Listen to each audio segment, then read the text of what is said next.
In the vast emptiness of space, where civilizations rise and fall like waves against cosmic shores, there exists a truth that echoes through every star system: desperation makes allies of the most unlikely souls. When an ancient dragon, older than entire star clusters, finds itself dying of a thirst that no ocean can quench, it will cross galaxies to seek help from the most improbable source, a species so young they haven't even learned to properly harness their own sun's energy.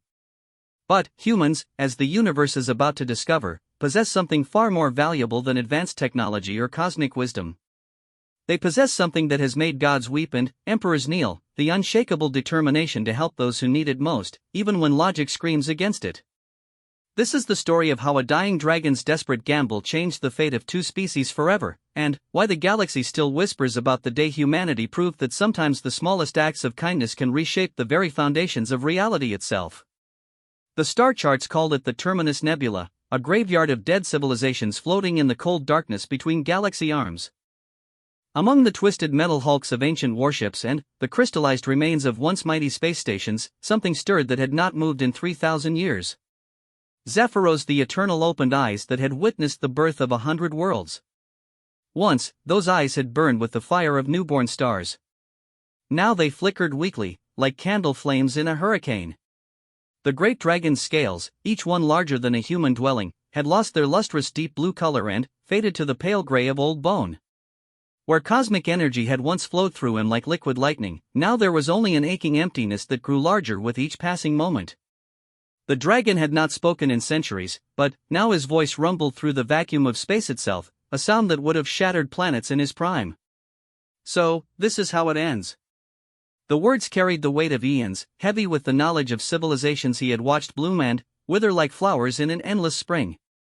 For 12,000 years, Zephyros had been the guardian of the Andromeca Gateway, the most critical hyperspace junction in the known galaxy. His presence alone had kept the peace between warring alien nations, his very existence a deterrent to any who would dare disrupt the delicate balance of interstellar commerce. The Vortak Empire paid him tribute in rare energy crystals. The Hellion Confederacy offered him planets rich in cosmic minerals. Even the mysterious Voidwalkers, beings of pure energy who rarely acknowledged physical life, showed him respect. But respect and tribute could not cure what ailed him now. The thirst had come gradually, so slowly that even his ancient mind had not recognized it at first. It began as a minor inconvenience, a small hollow feeling in his vast chest. Dragons of his kind fed on cosmic energies, drawing sustenance from the very fabric of space and time. Black holes were delicacies, supernovas were like fine wine, and the background radiation of the universe itself was their daily bread. Yet somehow, someway, his ability to absorb these energies had begun to fail. At first, he needed to feed more frequently. Then, the energy seemed to slip through him like water through a broken vessel. Now, after decades of growing weakness, he could barely maintain his physical form. The great dragon who had once been able to crack moons with his claws was now struggling to lift his massive head. Zephyros had consulted every wise being in the galaxy. The Oracle of Kepler 442b, an artificial intelligence that had calculated the movements of galaxies, admitted it had never seen anything like his condition. The singing crystals of Proxima Centauri, whose harmonic frequencies could heal any wound, fell silent when they tried to analyze his illness. Even the timekeepers of Chronos Prime, beings who existed in multiple temporal dimensions simultaneously, could offer only sad shakes of their ethereal heads. Your essence bleeds into dimensions we cannot perceive, they had told him. This is beyond our understanding. The dragon's massive form shifted among the debris of the Terminus Nebula, sending ancient starship hulks spinning lazily through the void. His movement stirred up clouds of metallic dust that had once been the proud fleets of forgotten empires. Each motion cost him precious energy he could not afford to waste, yet lying still felt too much like accepting death. That was when the scavenger found him. The small ship appeared without warning, its crude fusion engines sputtering and sparking as it navigated through the metallic graveyard. Zephyros could sense the primitive technology from across the nebula, a collection of metal plates welded together around a reactor that belonged in a museum. The ship's pilot was clearly searching for salvage among the ancient wrecks, completely unaware that they had just discovered something far more valuable and infinitely more dangerous than any crashed starship. The dragon watched with mild curiosity as the vessel approached a nearby wreck. His enhanced senses detected a single life form aboard, though the species was unknown to him. That was odd. After 12 millennia of serving as a guardian, he thought he had encountered every spacefaring race in the local galaxy cluster. This being's energy signature was unlike anything in his vast memory. The scavenger ship docked with the wreck using magnetic clamps, and Zephyros felt a presence emerge from the vessel. Not just a presence, but something that made his ancient heart skip a beat. The being that stepped onto the derelict starship carried an energy signature that was familiar, yet impossible. It felt like home. Not the cold, vast emptiness of space that had been his domain for thousands of years, but something warm and alive and growing. It reminded him of the first planet he had ever visited as a hatchling, a small blue world with vast oceans and green continents, teeming with young life and infinite possibilities. A world whose inhabitants had shown him kindness when he was small and weak and afraid. But that was impossible. That world had been destroyed in a supernova 8,000 years ago. He had watched it burn from across the galaxy, too far away to help, too weak then to make the journey in time. The loss had been one of his greatest regrets, a wound in his heart that had never healed. The dragon forced himself to focus on the present. The scavenger was moving through the wreck with practiced efficiency, scanning for valuable materials and technology. Their energy signature pulsed with determination and a strange sort of hope that Zephyros found oddly infectious. Even in this graveyard of civilizations, this being radiated an unshakable optimism that the universe was fundamentally good. How naive. How wonderfully, impossibly naive. Driven by curiosity he had not felt in centuries, Zephyros began to move through the nebula toward the salvage operation. Each movement sent waves of exhaustion through his massive form, but he pressed on. There was something about this mysterious scavenger that called to him, something that promised answers to questions he had not even known he was asking. As he drew closer, the dragon could make out more details about the being through his enhanced senses. Bipedal, carbon-based, roughly 2 meters in height. The creature wore a primitive environment suit that would have been laughable if not for the ingenious modifications that had clearly been cobbled together from dozens of different technology bases. This was someone who knew how to make things work through pure determination and creativity rather than advanced engineering. The scavenger's movements were efficient but careful, showing respect for the ancient technology even while stripping it for parts. They paused occasionally to examine particularly interesting components, and Zephyros could sense genuine wonder radiating from them. This being appreciated the craftsmanship of the long-dead civilizations, understood that they were walking through history rather than just picking through garbage. That respect for the past decided it. Zephyros allowed his presence to be known. The effect was immediate and dramatic. The scavenger froze mid-motion, their primitive sensors no doubt screaming warnings about the massive energy source that had just appeared nearby. Slowly, carefully, they turned toward where the dragon waited among the larger wrecks. Even weakened as he was, Zephyros was still a sight that had driven entire fleets to retreat in terror. His body stretched nearly a kilometer from nose to tail, covered in scales that had been forged in the heart of a dying star. His wings, when fully extended, could eclipse small moons. Crystal formations along his spine still glowed with residual cosmic energy, though far more dimly than they once had. 6 eyes, each one larger than the scavenger's entire ship, fixed on the tiny figure standing on the ancient hull. The dragon expected fear. He expected the scavenger to flee in terror, as any sensible being would when confronted with something so far beyond their understanding. Instead, the small figure raised one hand in what could only be described as a greeting. A greeting. To him. As if meeting an ancient cosmic dragon was the most natural thing in the universe. For the first time in 3,000 years, Zephyros found himself genuinely surprised. The scavenger's voice reached him through primitive radio communications, transmitted on frequencies that their simple equipment could manage. The words were in a language he had never heard, but the dragon's universal translator quickly parsed the meaning. Hello there. Are you all right? You look like you're hurt. Hurt. This tiny being, barely larger than one of his scales, was asking if he was hurt. The concept was so absurd that Zephyros almost laughed, which would have probably vaporized half the nebula and certainly destroyed the scavenger's fragile ship. Instead, he found himself responding in kind, modulating his voice to frequencies that the primitive equipment could handle. I am unwell, he admitted, the word strange in his mouth. When was the last time he had confessed weakness to anyone? Though I am curious how one so small could detect such a thing. The scavenger moved closer, showing either incredible bravery or stunning foolishness. My grandmother always said that pain recognizes pain. Plus, your energy readings are all over the place. I'm not exactly an expert, but it looks like you're running on fumes. Running on fumes. Such a crude but accurate description. Despite his exhaustion, Zephyros felt something he had not experienced in millennia, the desire to smile. You are perceptive for one so young, the dragon replied. What are you called, small one? The figure removed their helmet, revealing features that sent a shock of recognition through Zephyros's ancient mind. The face was young, perhaps 20 standard years, with dark skin and eyes that sparkled with intelligence and barely contained mischief. Most importantly, it was unmistakably human. Impossible. The humans were extinct. He had watched their world die. I'm Maya Chen, the young woman said, her voice filled with the same impossible optimism her energy signature radiated. I'm a salvage operator from New Terra Colony. And you are? I am. Zephyros paused, struggling with emotions he had thought long buried. I am Zephyros the Eternal, guardian of the Andromica Gateway. But, you cannot be human. The humans died when their star went supernova 8,000 years ago. Maya's expression shifted to one of gentle confusion.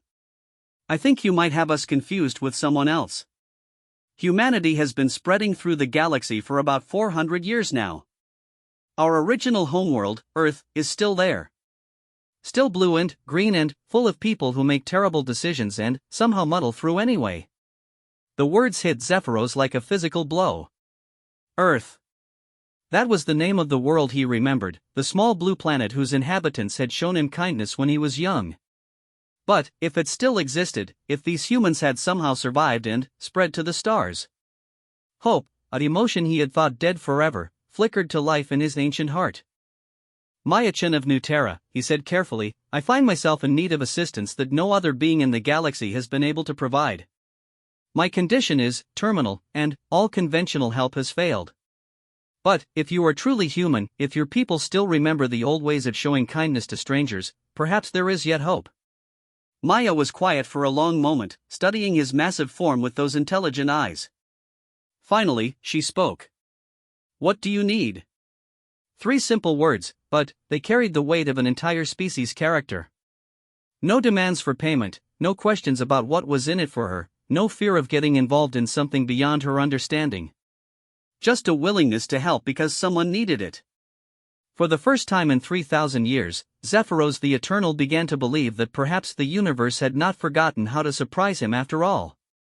Maya Chen stared at the ancient dragon floating before her in the void, trying to process what she was seeing.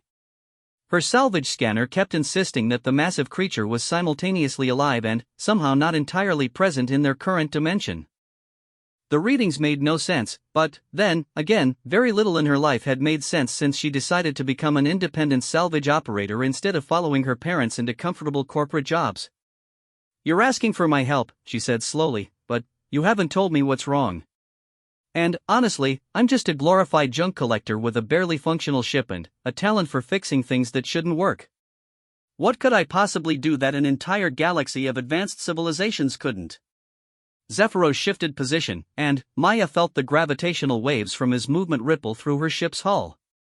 When he spoke, his voice carried the weight of eons, but also something she hadn't expected, vulnerability. I am dying of thirst, the dragon said simply. Not for water, but for the cosmic energies that have sustained my kind since the beginning of time. For 12,000 years, I have fed on the background radiation of the universe, the output of stars, the energy released when black holes consume matter. But, now, all of it passes through me like I am not there. I starve in a feast of infinite plenty. Maya's mind raced as she processed this information. Her engineering background, cobbled together from dozens of different schools and supplemented by years of hands-on experience with alien technology, began to form hypotheses. That sounds like some kind of energy absorption disorder. Have you tried changing your diet? Maybe there's a specific frequency or type of energy that would work better? I have consulted with beings whose understanding of cosmic forces spans millions of years, Zephyros replied, a note of wry amusement in his ancient voice. The suggestion that I simply try eating different types of stellar radiation is both refreshingly practical and somewhat insulting. Sorry, Maya said, not sounding particularly sorry. It's just that sometimes the obvious solutions are the ones that get overlooked. But, you said something about humans showing kindness to strangers. You've met my people before? The dragon's 6 eyes focused on her with an intensity that should have been terrifying but somehow felt oddly comforting. Long ago, when I was barely a century old and small enough to land on your planet's surface, I encountered humans on the world you call Earth. I was injured then, poisoned by exposure to dark matter during a journey between galaxies. Your people nursed me back to health, shared their food and their knowledge, asked nothing in return.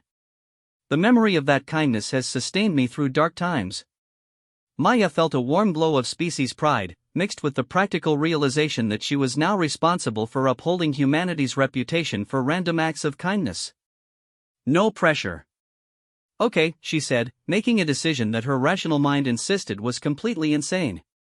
I'll help however I can. But, first, I need to know more about your condition. Can you show me what happens when you try to feed? What followed was perhaps the most spectacular light show Maya had ever witnessed. Zephyros positioned himself near a cluster of high-energy debris from what appeared to be a shattered power core, and began the process that should have allowed him to absorb its energies. The dragon's scales began to glow, cosmic forces swirled around his massive form, and reality itself seemed to bend as he attempted to draw sustenance from the radioactive materials. For a moment, it worked. Energy flowed into the dragon like water filling a pool, and his colors brightened noticeably. Then, just as suddenly, everything changed. The energy began to leak away, not gradually but all at once, as if something had opened a massive drain in the dragon's very essence. Within seconds, Zephyros looked even weaker than before, and the cosmic radiation he had tried to absorb dissipated harmlessly into space. Fascinating, Maya muttered, studying her scanner readings. It's not that you can't absorb energy anymore. You can, but you can't retain it. Something is causing it to bleed away immediately. This has been the pattern for decades, Zephyros confirmed wearily. At first, I could maintain perhaps 10% of what I absorbed. Now, it is closer to 1%, and diminishing daily. Maya was quiet for several minutes, her mind working through the implications. Finally, she came to a conclusion that surprised even her. I think, she said carefully, that you need to come to Earth. The dragon's massive head turned toward her with an expression of surprise. Young Maya, while I am touched by your desire to help, I am far too large and far too weak to make such a journey. The energy expenditure alone would likely kill me before I reached your solar system. That's why we're not going to travel conventionally, Maya replied, her excitement growing as the plan took shape in her mind. I've been studying the quantum slipstream technology in some of these wrecks. Most of it is too advanced for my equipment, but I think I could jury-rig a temporary hyperspace tunnel. It would be a one-way trip, and, honestly, the chances of it working are maybe 30%, but it's better odds than you've got staying here. Zephyros considered this for a long moment. The idea of placing his fate in the hands of a young human with primitive technology and an optimistic attitude should have been absurd. On the other hand, he was dying anyway, and there was something about Maya's confidence that reminded him of why he had always admired humanity. Explain to me how this would work, he said finally. Maya's eyes lit up with the enthusiasm of an engineer who had found an interesting problem to solve. Okay, so quantum slipstream technology basically creates a temporary fold in spacetime that allows you to step from one point to another without crossing the distance in between. The problem is that it requires enormous amounts of energy and incredibly precise calculations. One small error and you end up scattered across several dimensions. This is not filling me with confidence, Zephyros observed dryly. Here's the thing, though, Maya continued, warming to her subject. You're already leaking energy into other dimensions, right? What if we could use that as a feature instead of a bug? Instead of trying to contain your energy, we let it flow freely while using the quantum resonance to guide you along the slipstream to Earth. It's like using a leak in your boat as a propulsion system. The dragon was silent for so long that Maya began to wonder if she had offended him with the suggestion. Finally, he spoke. In 12,000 years of existence, that is either the most brilliant or the most insane idea anyone has ever proposed to me. Possibly both simultaneously. That's humanity for you, Maya said cheerfully. We specialize in ideas that are either brilliant or insane, and sometimes we don't figure out which until after we've tried them. Over the next several days, Maya worked tirelessly to modify her salvage equipment and jury-rig components from the ancient wrecks into something resembling a quantum slipstream generator. Zephyros provided guidance when he could, his ancient knowledge of cosmic forces proving invaluable in understanding how the exotic technologies might interact with his unique physiology. The work was exhausting and, often frustrating. Maya's equipment was designed for simple salvage operations, not cutting-edge dimensional manipulation. She had to completely rebuild her ship's power core 3 times after overload failures, and twice she nearly lost her life when experimental modifications created unexpected feedback loops. Through it all, Zephyros watched and offered what assistance he could. Despite his weakness, the ancient dragon proved to be surprisingly good company. His stories of the galaxy's history were fascinating, and his dry sense of humor reminded Maya why she preferred working alone in space rather than dealing with the corporate bureaucracy of the inner colonies. You know, she said during one particularly frustrating attempt to calibrate the quantum field generators, most people would have given up by now. Or at least asked for some kind of payment in advance. Most people did not grow up hearing stories about the day a lost dragon appeared in their grandfather's wheat field, Zephyros replied. Your people have a saying, do they not? Today you, tomorrow me? Maya paused in her work, surprised. You know that phrase? I learned many human expressions during my time on Earth. That one always stayed with me. The idea that kindness offered freely today will return to benefit the giver tomorrow. It suggests a fundamental optimism about the nature of the universe that I have found to be uniquely human. Yeah, well, Maya said, returning to her modifications with renewed determination, let's hope the universe is feeling optimistic about our chances of not accidentally destroying ourselves with jury-rigged alien technology. As the final preparations neared completion, both Maya and Zephyros began to realize the true magnitude of what they were attempting. The quantum slipstream generator was a patchwork of incompatible technologies held together by determination and liberal application of thermal paste. The calculations required to navigate through hyperspace to Earth were based on star charts that were centuries out of date. Most concerning of all, neither of them had any real understanding of what would happen when a being of Zephyros's magnitude attempted to travel through dimensions he was already partially phased into. Are you having second thoughts?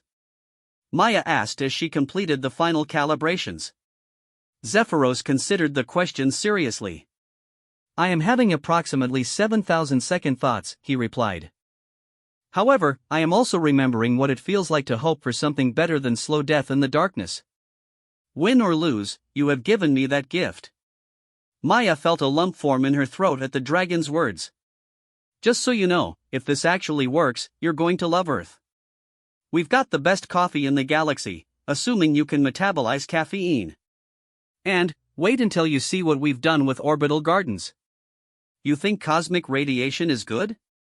Try the energy signature of a really healthy ecosystem. I look forward to experiencing it, Zephyros said, and, for the first time in decades, he actually meant it. The quantum slipstream generator hummed to life with a sound like reality being unzipped. Space around them began to bend and fold in ways that hurt to look at directly. Maya's primitive sensors screamed warnings about dimensional instabilities and energy cascades that were completely off their measurement scales. Here we go, Maya muttered, her hand hovering over the activation control. Either we're about to make history, or we're about to become a really interesting footnote in the galactic record of spectacular failures. Young Maya, Zephyros said formally, whatever happens next, I want you to know that meeting you has reminded me why the universe is worth saving. Thank you for that. Thank me when we get to Earth, Maya replied, and pressed the button. Reality exploded around them in a kaleidoscope of impossible colors and dimensions that folded in on themselves like origami made from the fabric of spacetime itself. The last thing Maya remembered before losing consciousness was the sight of Zephyros dissolving into streams of cosmic energy that flowed through cracks in the universe itself, following pathways that existed only in theory and desperate hope. When the light faded, they were no longer in the Terminus Nebula. In fact, based on her sensors, they were no longer entirely in their original dimension. Maya's ship drifted into space between spaces, surrounded by the aurora-like remnants of collapsed quantum fields and the slowly dispersing energy signature of one very large dragon who had just made the most desperate gamble of his 12,000-year existence. The question now was whether they had made it to Earth, or somewhere else entirely. Maya's consciousness returned slowly, like surfacing from deep water. Her ship's emergency systems were beeping insistently, displaying warnings about dimensional displacement, temporal flux, and something called quantum entanglement cascade failure that sounded extremely concerning. She pulled herself upright in her pilot's chair, fighting waves of nausea that seemed to originate from somewhere outside normal spacetime. "Computer, where are we?" she croaked, her voice hoarse from the dimensional transition. "Location unknown," her ship's AI replied in its maddeningly calm voice. "Star charts do not match any known configurations. Dimensional stability at 67% and rising. Quantum signature suggests we are in standard three-dimensional space, but with residual hyperspace interference." Maya looked out her viewports and felt her breath catch. They hung in space near a beautiful blue-green world that was unmistakably Earth, but something was wrong with the picture. The planet seemed to shimmer and phase, existing in multiple quantum states simultaneously. Around it, space itself rippled with aurora-like energies that her sensors couldn't properly classify. More concerning was the complete absence of any sign of Zephyros. Her scanners detected massive energy readings scattered across several light-minutes of space, but nothing that resembled a living dragon. Either he had been torn apart by the dimensional transition, or he was somehow spread across a much larger area than should have been possible. "Zephyros," she called out on all frequencies. "Are you out there? Please tell me you're not scattered across the solar system." For a moment, there was nothing but cosmic background radiation. Then, impossibly, she heard his voice, though it seemed to come from everywhere and nowhere at once. "Maya. I am here. And not here. This is most unusual." Relief flooded through her as she realized the dragon had survived their desperate gamble. "Where are you?" "My sensors are picking up energy signatures, but I can't get a visual lock." "I appear to be distributed across a considerable volume of space," Zephyros replied, his voice carrying a note of confusion that would have been amusing under different circumstances. "The dimensional transition has left me unfocused. I exist primarily in hyperspace, with only partial manifestation in your reality." It is an extremely peculiar sensation. Maya's engineering mind immediately began working on the problem. "Okay, that's actually not terrible news. If you're partially phased into hyperspace, that might explain why you were losing energy before. The cosmic radiation you were trying to absorb wasn't compatible with your quantum state. But, here, near Earth." She trailed off as her sensors detected something that made her heart skip. The energy readings around Earth weren't just random quantum interference. They were organized, purposeful, almost like. "There's something different about Earth," she said slowly. "The whole planet is generating some kind of quantum field that I've never seen before. It's like the entire biosphere is somehow connected to hyperspace." As if in response to her words, Maya's communications array crackled to life with an incoming transmission. The voice that emerged was crisp, professional, and unmistakably human. "Unknown vessel, this is Earth traffic control. You've appeared rather suddenly in our solar system with some very interesting energy signatures. Please identify yourself and state your intentions." Maya blinked in surprise. Earth had traffic control now? Last time she had checked, her homeworld was still mostly a backwater planet that most galactic civilizations ignored. She activated her transmitter and replied. "This is Maya Chen, independent salvage operator, ship registration NT47739. I'm returning to Earth with, well, it's complicated. Is there somewhere we can dock?" "I have a passenger who needs immediate assistance." There was a pause before traffic control responded. MS. Chen, our sensors indicate that your passenger is currently distributed across approximately 3 million cubic kilometers of local space and appears to be phasing in and out of several dimensions simultaneously. This is not a standard docking situation. Yeah, that's the complicated part, Maya admitted. My passenger is an ancient cosmic dragon who's been slowly dying for decades. We used experimental quantum slipstream technology to get here, and the transition left him a bit spread out. Is there anyone on Earth who might know how to help with that kind of problem? Another pause, longer this time. When the voice returned, it carried a note of excitement that hadn't been there before. Miss Chen, please maintain your current position. We're dispatching a specialist team to assist you. And, Ms. Chen? Welcome home. Within an hour, Maya found herself surrounded by a fleet of sleek ships that definitely hadn't existed when she left Earth. They were clearly human in design, but incorporated technologies she didn't recognize. More surprisingly, several of the vessels seemed to be generating quantum fields similar to the ones surrounding the planet itself. The lead ship docked with her salvage vessel, and Maya prepared to meet whatever Earth had become in her absence. She was not prepared for the woman who stepped through the airlock. Dr. Sarah Kim was perhaps 40 years old, with graying hair and eyes that sparkled with intelligence and barely contained excitement. She wore a uniform that managed to look both official and practical, and she moved with the confidence of someone who dealt with impossible situations on a regular basis. Maya Chen, Dr. Kim said, extending her hand. I'm Dr. Sarah Kim, head of the Terran Institute for Dimensional Studies. I have to say, your timing is remarkable. Dimensional studies? Maya shook the offered hand, noting the firm grip. That's new since I left. A lot of things are new since you left, Dr. Kim replied with a smile. Earth has been busy. But first, let's talk about your friend. Our sensors suggest he's a Class 7 cosmic entity with quantum signatures that shouldn't be possible. How exactly did you end up traveling with an ancient space dragon? Maya quickly explained the events of the past week, from her encounter with Zephyros and the Terminus Nebula to their desperate gamble with the quantum slipstream generator. Dr. Kim listened with growing amazement, occasionally asking technical questions that demonstrated a surprisingly deep understanding of exotic physics. Incredible, Dr. Kim said when Maya finished her story. A being that old, with that level of cosmic energy manipulation, and he came to you for help because of humanity's reputation for kindness. Do you understand what this means? That my people have a tendency to take in strays? Maya suggested. Dr. Kim laughed. Well, yes, but also that we now have the opportunity to help a being who has been a guardian of galactic peace for 12 millennia. The ramifications are staggering. But, first, we need to get him properly materialized. She led Maya to her ship's main laboratory, which was filled with equipment that looked like it belonged in science fiction rather than reality. Holographic displays showed complex mathematical models of multidimensional space, and several devices hummed with energies that Maya couldn't identify.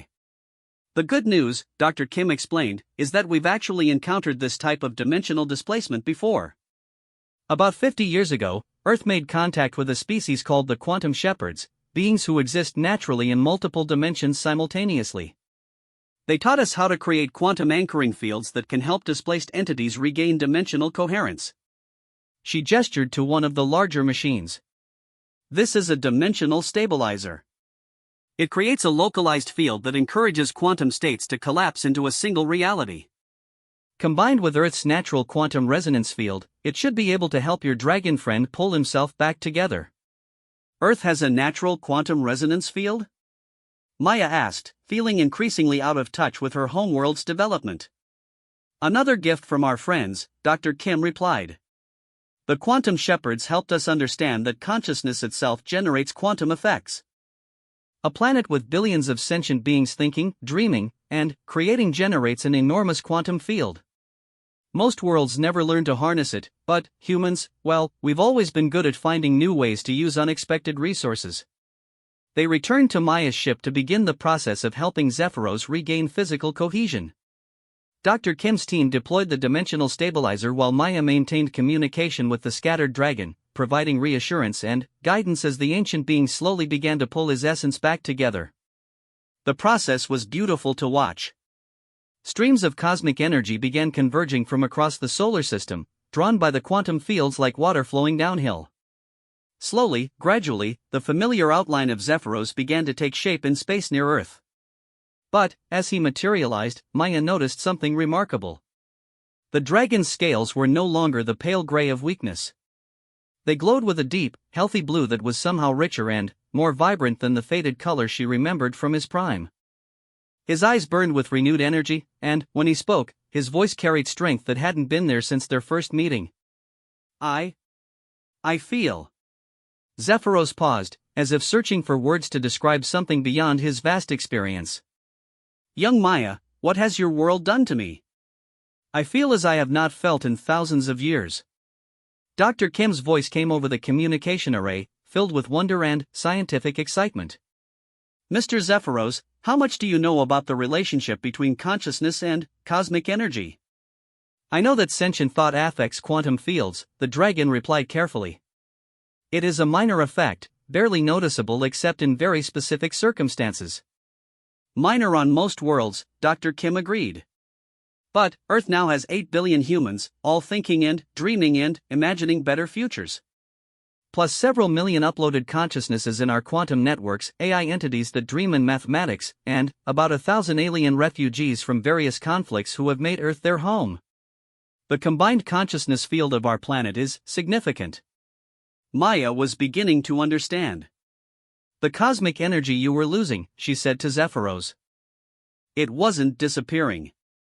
It was leaking into dimensions where consciousness is the dominant force. But, here, near Earth, with all this quantum thought activity, those dimensions are, what? Feeding it back to you? More than that, Dr. Kim replied. The energy is being actively amplified. Every human who looks up at the stars and dreams of meeting aliens, every child who imagines dragons, every artist who creates stories about cosmic guardians, they're all contributing to a quantum field that resonates with beings like Zephyros. You've brought him to a world that has been unconsciously preparing to help him for generations. Zephyros was silent for a long moment, absorbing the implications. When he finally spoke, his voice carried an emotion Maya had never heard from him before, wonder. You were telling me, he said slowly, that your people's dreams and stories have created a quantum field capable of healing cosmic entities? It gets better, Dr. Kim said with obvious pride. The field is self-reinforcing. The more cosmic entities visit Earth, the stronger our ability to help them becomes. We've already assisted 3 other ancient beings, and each encounter has taught us more about the relationship between consciousness and cosmic energy. Maya felt a surge of species pride that was almost overwhelming. Humanity hadn't conquered the galaxy through superior technology or military might. They had done something uniquely human, they had turned their capacity for imagination and empathy into a healing force that could restore beings who had existed since the dawn of time. So what happens now, she asked. Is Zephyros cured? More than cured, the dragon replied, his voice filled with renewed strength. I feel as though I have been reborn. The energy flows through me as it did in my youth, but somehow richer, more purposeful. It carries with it the dreams and hopes of your people, and they are magnificent. As if to demonstrate his renewed power, Zephyros began to glow with an inner light that was visible even from Maya's ship. The light was warm and comforting, nothing like the cold fire of a star. It was the light of home, of safety, of welcome. For the first time in decades, Maya Chen felt like she was exactly where she belonged. The next few weeks passed in a blur of wonder and discovery. Zephyros had taken up residence in Earth's upper atmosphere, his massive form drifting peacefully through the aurora layers where Earth's quantum field was strongest. His presence had unexpected effects on the planet below. The aurora became visible at latitudes where they had never appeared before, painting the night sky in colors that inspired artists and scientists alike. Weather patterns shifted in subtle but beneficial ways, bringing gentle rains to drought-stricken regions and calming storms that might have caused devastating damage. Maya found herself serving as an unofficial liaison between the ancient dragon and Earth's rapidly expanding xenological research community. Her small salvage ship had been given a berth at the Luna Station, Earth's primary space facility, and she spent her days shuttling between meetings with various scientific institutions, government officials, and curious citizens who had heard rumors about humanity's newest resident. The relationship between Zephyros and Earth's population was developing in ways that surprised everyone involved. The dragon had initially planned to rest and recover before returning to his duties as guardian of the Andromeca Gateway. But, as days turned to weeks, he found himself increasingly reluctant to leave. The quantum field that surrounded Earth wasn't just healing his ancient wounds, it was awakening parts of his consciousness that had been dormant for millennia. "I remember what it was like to be young," he told Maya during one of their regular conversations. "Not just physically young, but mentally young. Curious about the universe, excited by new discoveries, hopeful about the future. I had forgotten that those feelings were possible." Maya was floating in her modified spacesuit outside Luna Station, ostensibly checking her ship's hull for dimensional stress fractures but really just enjoying the view of Earth below and the dragon above. "The scientists say your presence is having effects on us too." "Nothing bad, but children are having more vivid dreams, artists are creating more ambitious works, and apparently our quantum field is becoming more stable and powerful every day. The relationship between consciousness and cosmic energy is more complex than most beings realize," Zephyros replied, his voice carrying a warmth that Maya was still getting used to. "Your people dream of dragons, and those dreams create quantum resonances that heal actual dragons. But, when a real dragon is present to focus and amplify those dreams, the effect becomes exponential. We are creating something new together, your people and I."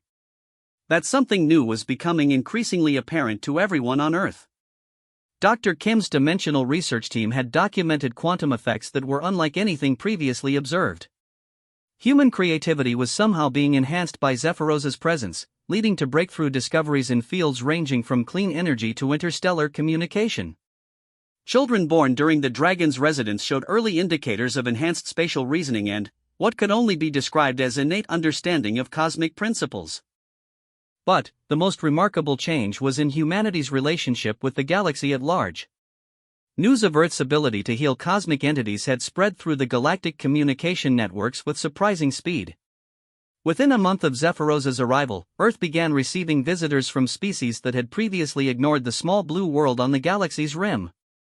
The first to arrive was Ambassador Vexhai of the Hellion Confederacy, a being of crystalline energy who had served as a diplomat for over 3,000 years. Their ship appeared in Earth's solar system without warning, causing considerable alarm among the traffic control staff until Zephyros vouched for the visitors' peaceful intentions.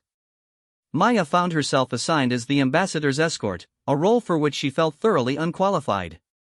Ambassador Vexhai stood nearly 3 meters tall and communicated through harmonic resonances that required special translation equipment. Their crystalline body shifted through the entire spectrum of visible light as they spoke, creating patterns of meaning that were as beautiful as they were incomprehensible. "The Confederacy is curious about the reports we have received," the ambassador explained as Maya led them through Luna Station's diplomatic facilities. "It is said that your world can heal the unhealable, restore the unrestorable. Such claims are usually the province of religious movements rather than scientific fact." "I'm not sure I'd call it scientific," Maya admitted. "More like applied imagination. We're still figuring out how it works ourselves." Their conversation was interrupted by the arrival of Dr. Kim, who had been monitoring the ambassador's energy signature since their ship had docked. "Ambassador Vexhai, welcome to Earth. Your quantum resonance patterns are fascinating. If I'm reading them correctly, you're suffering from harmonic decay syndrome." The crystalline being's light patterns shifted to what Maya's translation software interpreted as surprise. "You can detect such things? Our understanding of cosmic ailments has expanded considerably since Zephyros arrived," Dr. Kim replied with a smile. "Would you be interested in allowing us to attempt a treatment? We make no guarantees, but our preliminary scans suggest that Earth's quantum field might be able to restore your harmonic balance." What followed was the first formal attempt to apply Earth's healing abilities to a non-dragon entity. The process required careful calibration of the quantum field generators and the cooperation of thousands of Earth's citizens, who were asked to focus their thoughts on concepts of healing, harmony, and crystalline perfection. The treatment took place in orbit around Earth, with Ambassador Vexhai positioned within a specially configured field generator while Zephyros provided quantum focusing and Maya monitored the complex interactions between consciousness, cosmic energy, and crystalline biology. The results exceeded everyone's expectations. As the quantum field enveloped them, Ambassador Vexhi's body began to resonate with frequencies that grew more complex and beautiful by the moment. Their light patterns shifted from the pale, discordant flickers Maya had initially observed to rich, harmonious displays that seemed to tell stories in pure color. When the process was complete, the ambassador stood transformed, their crystalline form now humming with perfect harmonic resonance. Remarkable, they said, their voice carrying new tones that made even the translation software sound musical. I have not felt such harmony in my being for over a century. How is this possible? Dr. Kim's explanation was becoming well practiced by now. Consciousness affects reality at the quantum level. Earth has 8 billion conscious beings who collectively dream of a universe where healing is possible, where different species can coexist in harmony, where ancient beings can find renewal. Those dreams create quantum fields that can manifest actual healing under the right conditions. Ambassador Vexhi's light patterns shifted to what Maya had learned to recognize as deep contemplation. You are saying that your people's collective belief in the possibility of healing makes healing possible? It's more complex than that, Maya interjected, but not much more. Humans have always been good at believing in things that should be impossible. Turns out that when you get enough of us believing in the same impossible thing, the universe starts paying attention. Word of Ambassador Vexhi's successful treatment spread even faster than news of Zephyros's healing. Within days, Earth's traffic control system was overwhelmed with requests for assistance from beings across the galaxy. Ancient entities that had been slowly dying for millennia began making pilgrimages to the small blue world. Energy beings whose quantum signatures were decaying, crystalline lifeforms whose harmonic patterns had been corrupted by cosmic radiation, even synthetic consciousnesses whose programming had begun to degrade over the eons. Earth's response was characteristically human. They rolled up their sleeves and got to work. Dr. Kim's research team expanded rapidly, incorporating scientists from every nation and several off-world colonies. New facilities were constructed in orbit to accommodate visitors of various sizes and energy requirements. Most importantly, Earth's education systems began incorporating courses on what became known as applied consciousness dynamics, the study of how collective thought could be focused to create beneficial quantum effects. Zephyros found himself serving as both patient and teacher, sharing his vast knowledge of cosmic phenomena while learning about the unique properties of human consciousness. His relationship with Earth's population evolved from grateful guest to beloved resident to something approaching a cultural icon. Children drew pictures of him in art class, poets wrote verses about his presence in the aurora, and scientists published papers on the quantum mechanics of dragon-human symbiosis. But it was his relationship with Maya that proved to be the most significant. I've been thinking, she said during one of their evening conversations, about what happens next. You're healed now, stronger than you've been in millennia. The Andromeca Gateway probably needs its guardian back. They were floating together in the quantum field above Earth, Maya in her modified spacesuit and Zephyros coiled in a protective spiral around her position. The planet below was lit up with the glow of cities and the gentle aurora that his presence had made permanent.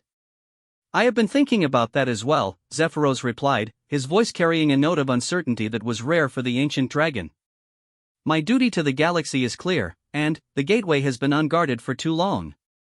But my presence here serves a purpose that may be equally important. Maya nodded, understanding the conflict. Earth is changing because of you. Not just the quantum effects, but the way people think about themselves and their place in the universe. Before you arrived, we were still thinking of ourselves as a minor species on the galactic rim. Now your people are beginning to understand their true potential, Zephyros finished. The ability to heal ancient beings through collective consciousness is unprecedented. Earth has become something new in the galaxy, a world of restoration and renewal. To leave now would be to abandon that potential before it fully develops. Their conversation was interrupted by an urgent communication from Dr. Kim. Maya, Zephyros, we have a situation. Our long-range sensors have detected a massive fleet approaching the outer solar system. The ships are unlike anything in our databases, and they're not responding to our attempts at communication. Maya felt her blood run cold. Earth had gained a reputation as a healing world, but that also made it a target. A planet that could restore ancient beings to full power would be equally attractive to those who sought to control or destroy such entities.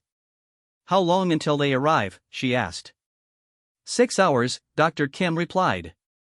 Maybe less if they have better engines than our scans suggest. Zephyros's quantum signature shifted, taking on harmonics that Maya had never felt before.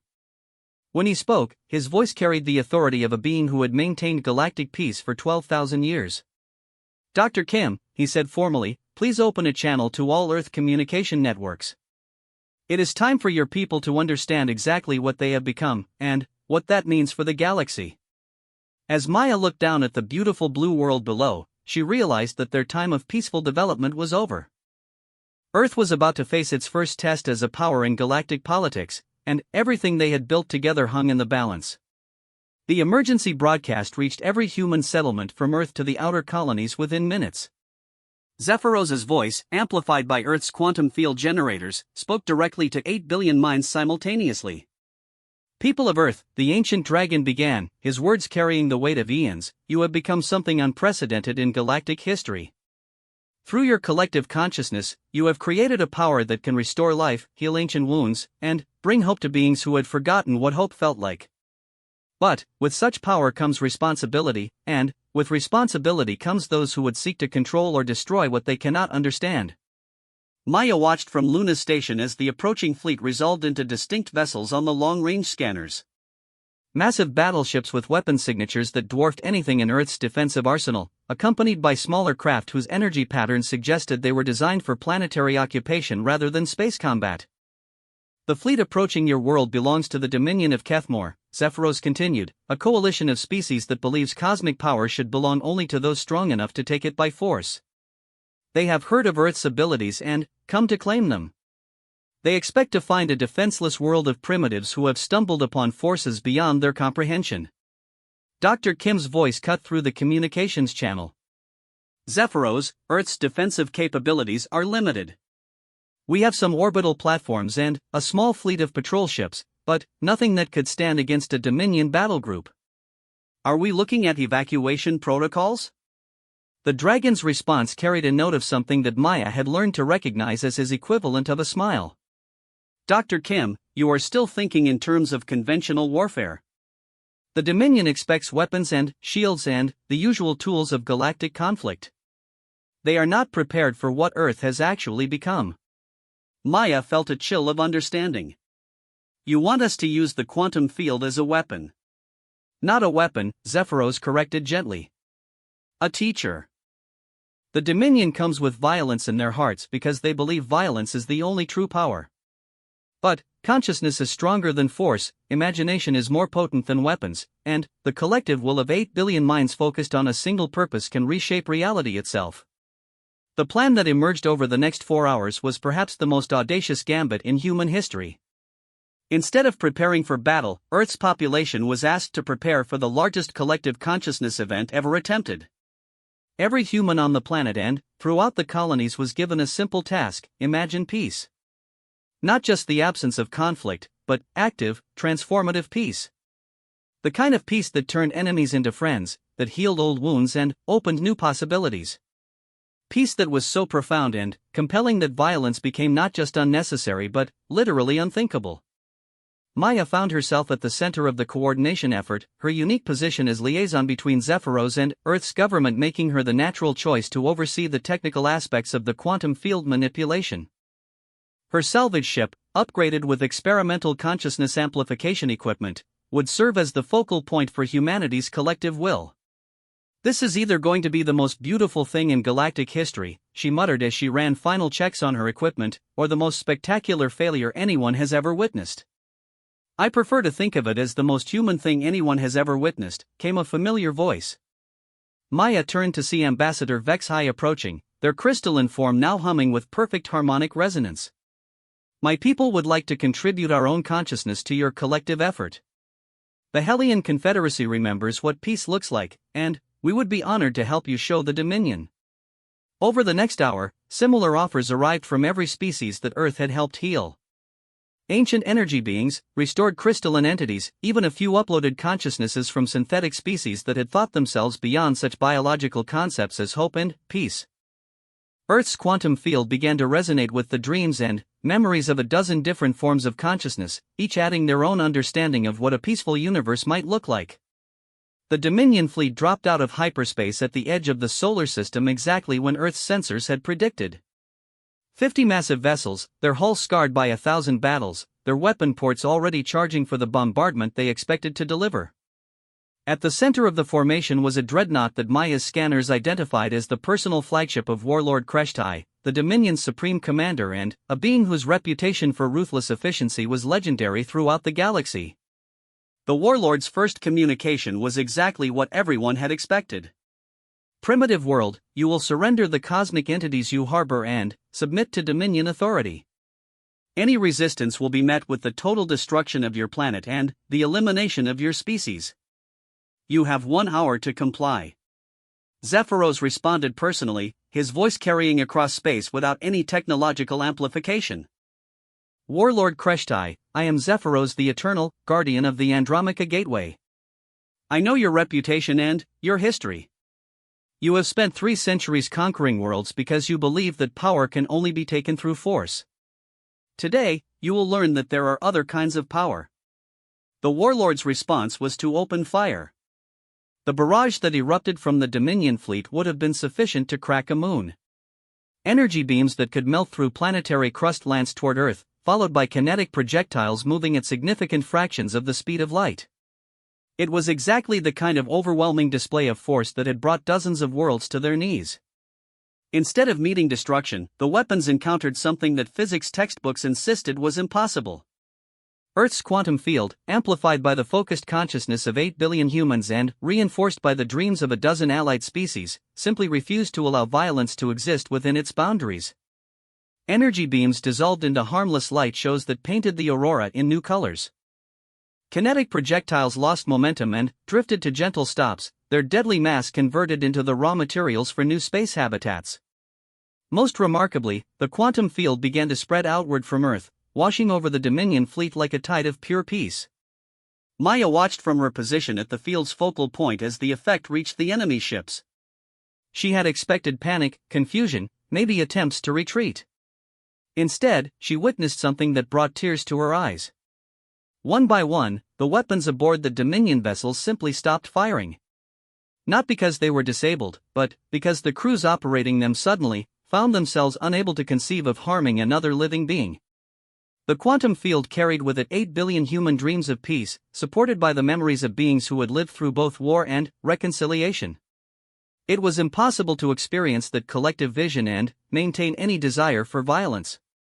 The transformation was most dramatic aboard the flagship. Warlord Kreshtai himself came online, his voice carrying bewilderment rather than rage. What have you done to us? My crews report that they cannot bring themselves to continue the attack. Even I find myself. I cannot understand why we came here with thoughts of conquest. The very idea seems abhorrent. Zephyros's voice carried gentle understanding. You are experiencing peace, Warlord. Not as the absence of conflict, but as the presence of harmony.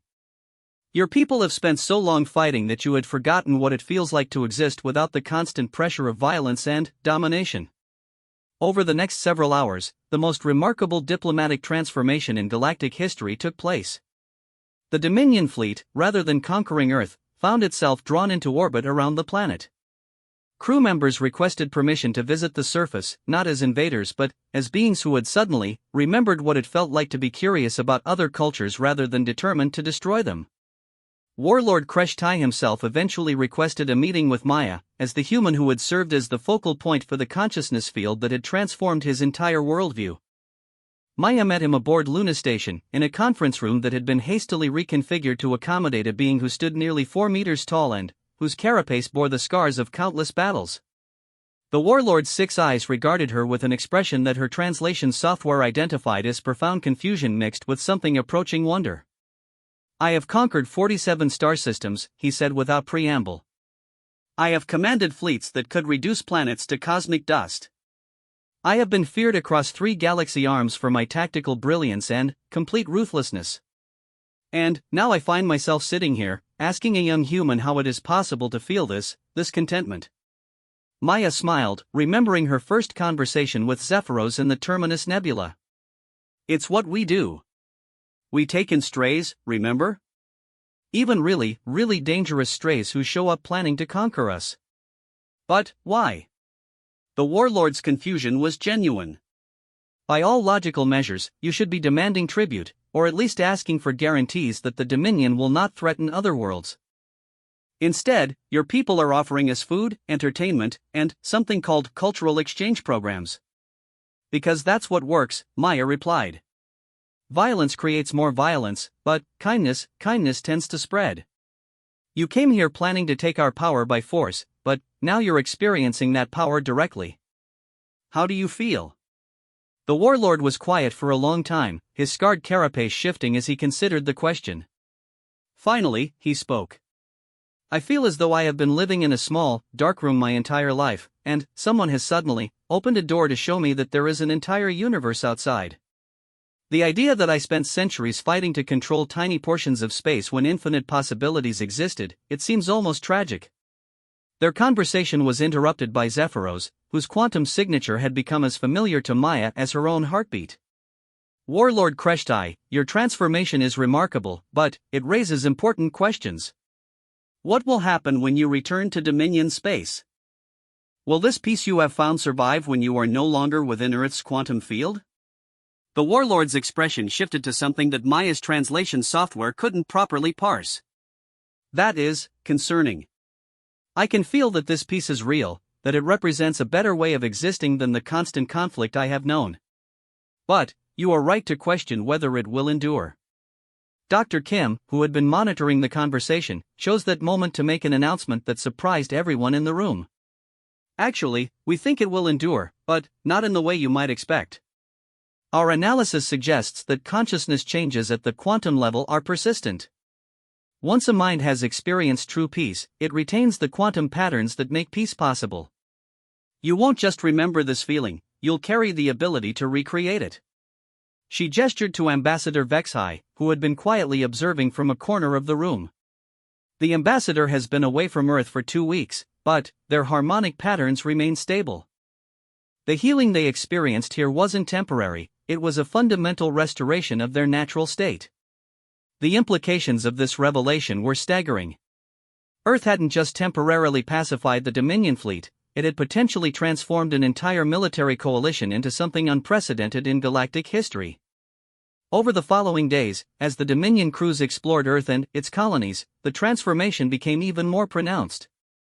Warriors who had spent their entire lives perfecting the art of destruction found themselves fascinated by Earth's art, music, and literature.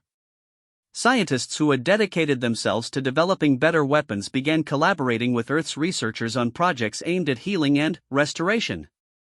Most remarkably, Warlord Kreshtai announced his intention to return to Dominion space not as a conqueror, but as an ambassador for the new paradigm he had experienced on Earth. I will tell them of a world where ancient dragons heal in the light of 8 billion dreams, he declared. I will show them that there are powers in the universe greater than any weapon, forces more profound than any fleet. And I will invite them to come here, not as invaders, but as guests. As Maya watched the former Dominion fleet prepare to depart Earth's space, now carrying messages of peace rather than instruments of war, she found herself thinking about how far they had all come from that first desperate gamble in the Terminus Nebula. Zephyros, she said, what happens now? Earth has become something new in the galaxy, and I don't think we're going back to being a quiet backwater world. The ancient dragon's presence wrapped around her like a warm embrace, his voice carrying contentment deeper than the space between stars. Now, young Maya, we discover what the universe becomes when a world full of dreamers decides that impossible things should be possible. I suspect it will be more beautiful than any of us can imagine. Below them, Earth turned in its eternal dance around the sun, its surface glowing with the lights of 8 billion minds that had learned they could reshape reality itself through the simple act of believing in something better. In the aurora above the planet, patterns of light spelled out messages in a dozen different languages, all saying the same thing: welcome home. You are safe here. You are loved here. Rest, heal, and dream of better things. Across the galaxy, on worlds where ancient beings had been slowly dying in isolation, on ships carrying refugees from wars that had raged for millennia, in the hidden places where hope had almost been forgotten, beings lifted their faces to the stars and whispered a name that was becoming synonymous with impossible salvation: Earth.